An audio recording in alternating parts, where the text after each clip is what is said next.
지난달 소비자 물가 상승률이 3.7%를 기록하면서 5개월 연속 3%대 고물가가 이어졌습니다.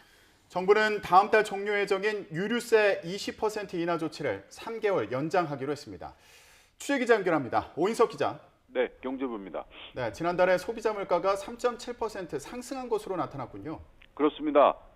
통계청은 2월 소비자 물가 지수가 105.30으로 전년 동월 대비 3.7% 상승했다고 발표했습니다. 소비자 물가는 지난해 10월 3.2%를 기록한 이후 11월 3.8%, 12월 3.7%에 이어 올해 1월에는 3.6%로 3%가 넘는 고물가가 5개월 연속 이어지고 있습니다. 지난달에는 국제 유가 상승의 영향으로 공업 제품 가격이 5.2% 오른 가운데 휘발유는 16.5%, 경유는 21% 상승했습니다.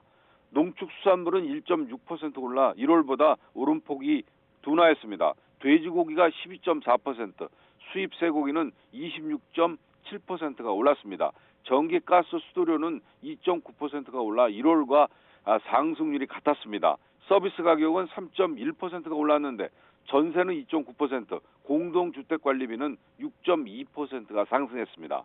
통계청은 농축수산물은 가격 오름세가 많이 둔화했지만 석유류와 가공식품 등 공업제품과 외식 등 개인 서비스 가격 오름세가 확대되면서 3% 상승률을 지속했다며 개인 서비스와 가공식품의 물가 상승 기여도가 지속해서 확대되는 양상이라고 밝혔습니다. 네, 이렇게 고물가가 계속되면서 정부가 다음 달 종료 예정인 유류세 20% 인하 조치를 석 달 더 연장하기로 했죠. 그렇습니다.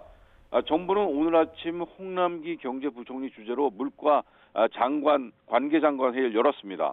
정부가 물가 관계장관 회의를 연 것은 2017년 1월 이후 5년 만입니다. 높은 물가 상승이 실질 소득을 감소시켜 민생과 경기 회복을 저해할 수 있다는 판단에 따라 물가 대책 회의를 장관급 회의로 격상시킨 겁니다. 정부는 우선 다음 달 종료 예정이던 유류세 인하 조치를 오는 7월까지 연장하기로 했습니다. 고유가에 따른 물가의 영향을 최소화하기 위해 4월 말 종료 예정인 유류세 20% 인하와 LNG 할당 관세 0% 적용이 오는 7월 말까지 3개월 연장됩니다.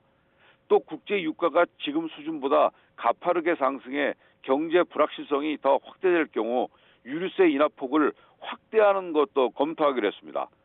정부는 앞서 지난해 11월 역대 최대 수준인 유류세 20% 인하 조치를 시행했지만 원유 공급 부족과 우크라이나 사태 등으로 국제 유가가 상승하며 전국 평균 휘발유 값은 다시 리터당 1,800원대를 넘보고 있습니다.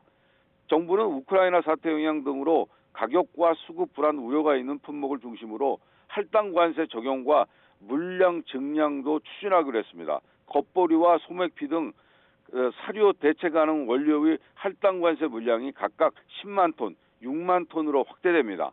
또 네온과 크립톤 등 반도체 제조 공정에 활용되는 대외 의존도 높은 핵심 품목에 대해서는 수급 상황을 점검해 이달 중 할당 관세 적용 여부를 결정하기로 했습니다.